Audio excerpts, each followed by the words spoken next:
С этим жутким звуком знакомо большинство жителей планеты. Храп способен довести людей до нервного срыва. Однако наибольшую угрозу он несет самому храпящему. В особо тяжелых случаях храп приводит к инфарктам, инсультам и, как следствие, внезапной смерти. Фактически это острые эпизоды удушья.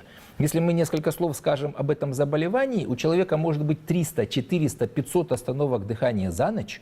И человек может 8 часов спать, а из них 4 часа суммарно вообще не дышать. Врачи называют это состояние синдромом обструктивного апноэ. Раньше, чтобы выявить его, проводили стационарные исследования. Сегодня диагностическое оборудование вполне может заменить смартфон. Запускаю программу, кладу рядом с кроватью, все, засыпаю.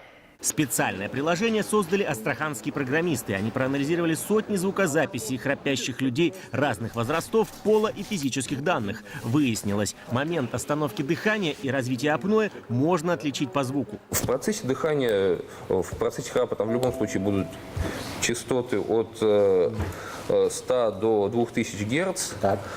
При наличии апноэ возможны, в частности, всплески на частотах 300 и 450. Приложение для работы использует штатный микрофон, поэтому телефон должен лежать примерно в полуметре от головы. Запись храпа длится всю ночь. Затем данные через интернет поступают на сервер и анализируются компьютером. Если в полученном графике постоянно повторяются всплески характерной частоты, программа сама начинает бить тревогу и рекомендует пользователю обратиться к врачу прямо с результатами мобильного исследования. Создается файл, в котором помещается информация о уровне храпа, о его громкости, о его интенсивности. Этот файл, он сохраняется, и он также может быть передан специалисту для более детального изучения. Правда, сами исследователи признают, профессионального оборудования их разработка не заменит. На испытаниях точность измерения составила около 70%. По мнению экспертов, мобильные диагносты в скором времени образуют новую нишу в медицине. Для массовых исследований и скрининга подобная техника подходит идеально.